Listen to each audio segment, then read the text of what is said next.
নেপাল বারে বারে বলছে আমাদের এটা নিয়ে যাও, আমরা এক পায়ে খাড়া নেবার জন্য মাঝখানে ওইটুকু পথ অতিক্রম করার সুযোগ আমাদের এখন দেওয়া হচ্ছে। নেপালের যে অবস্থা, ভুটানের যে অবস্থা, ভারতের সেভেন সিস্টারের একই অবস্থা। তাদের সমুদ্র দেখতে হলে আমাদের মাঝখান দিয়ে দেখতে হবে, আমাদের মাধ্যমে দেখতে হবে। সে পথ আমরা করে দিই, আমরা একসঙ্গে যৌথ অর্থনীতি গড়ে তুলি। তার সমুদ্রের অভাব, আমার পর্বতের অভাব, হাইড্রো, দুই অভাব একসঙ্গে পূরণ করি দুজনে। ভুটান একই কাণ্ড, তেমনি ভারতের পূর্বাঞ্চল একই অবস্থা। নেপালের যে অবস্থা, ভুটানের যে অবস্থা, সেভেন সিস্টারের একই অবস্থা। তার সঙ্গে আমরা যোগ দিই একসঙ্গে এই অর্থনৈতিক অঞ্চল।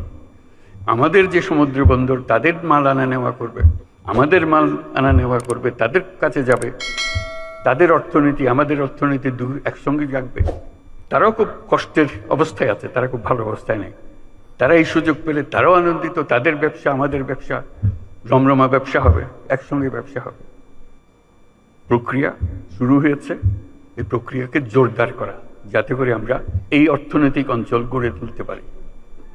মালামাল সোজা চলে যাবে নেপালে, সোজা চলে যাবে ভুটানে, সোজা চলে যাবে সেভেন সিস্টার্সে। তাদের মালামাল আমাদের মাঝখান দিয়ে, আমাদের ব্যবসা তাদের ওখানে যাবে, তাদের ব্যবসা আমাদের এখানে আসবে। সেটাই তো হলো অর্থনীতি। কাজেই প্রাকৃতিক দিক থেকে আমরা খুবই সৌভাগ্যবান।